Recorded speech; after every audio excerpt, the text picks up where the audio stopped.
We're standing now in the Ulster Museum in the Saints and Scholars Gallery, and we're looking at our major display of Viking material. In addition to that exhibition, we have upstairs an exhibition relating to the children's book, How to Train Your Dragons. So there's kind of a complementary element. So upstairs is more based, I suppose, on the fiction of the Vikings, where downstairs in the gallery we are now, the Saints and Scholars Gallery, we're looking at real Viking material. And the Vikings have, I think, an intrinsic interest to everybody. We all like the idea, of raiding and invading. I suppose from a children's point of view, the swords, the spears, and then that kind of imaginary element of the dragons.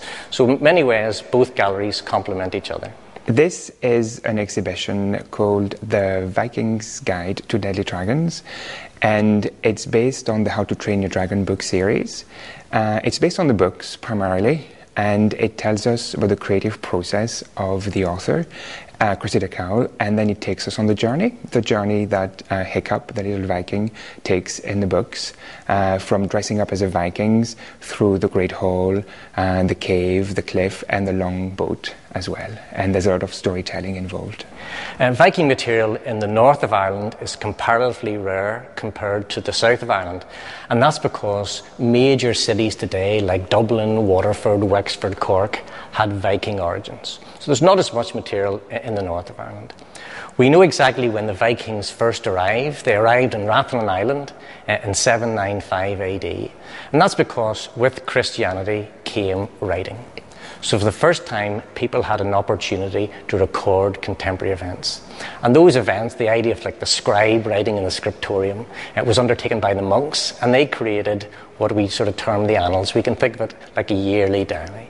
But if you imagine if they were contemporary newspapers, good news is usually no news, and the annals are full of disasters, when people died, fires, and a current element is the Viking raids and attacks.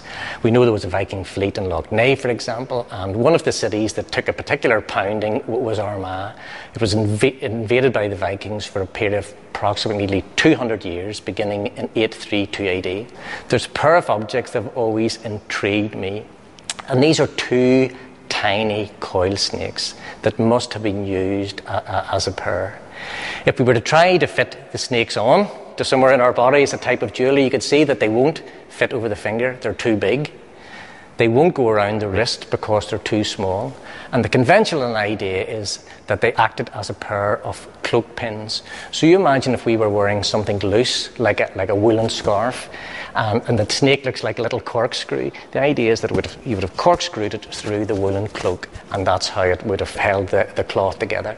But I prefer an alternative explanation as to what these snakes were, because they were found in a pair. And I remember very well the day that the finder brought them in, and we were sitting at a desk, and he was showing us a catalogue, and the catalogue was of a lady modelling hats. And we could think of no relevance to the Vikings, ladies modelling hats. But he just told us to flick through the pages. And as we flicked through the pages, we all stopped at the one page, because there was a lady wearing a pair of snake-like earrings. So I think that these weren't cloak pins. I think that these were snake earrings. And when Patrick drove all the snakes out of Ireland, he missed these too.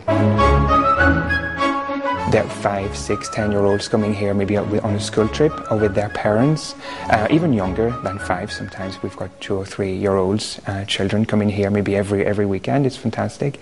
And it's for them to get to know their culture and to open their eyes to a totally different world and environment, things that they might not see on TV or at home, that we have here for them about history, about nature, and about art as well, because we cover those 3 areas. And this exhibition is so different from what we normally do, so it's adding something extra about creativity, about art as well, those lovely drawings and the stories that are being told.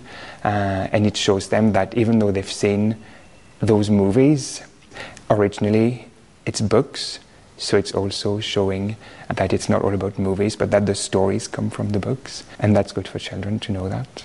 We have quite a few events coming up, obviously bearing in mind this is the summer holidays, so we've tried to really focus a lot of our events across, around this time, these next 4 weeks. So you've got Viking reenactment, you've got movie screenings, Scientific Zoo is going to do a dragon show around a science dragon show, Dragon Fire, which should be really popular. And we've got a family fun day coming up at the end of the bank holiday weekend at the end of August. You can create your own dragon, you can see real dragons, there'll be some face painting, balloon modeling, as well as our dragon dance exercises. So there is a lot going on in August, and it's all on the website or by phone, just by getting in touch with us.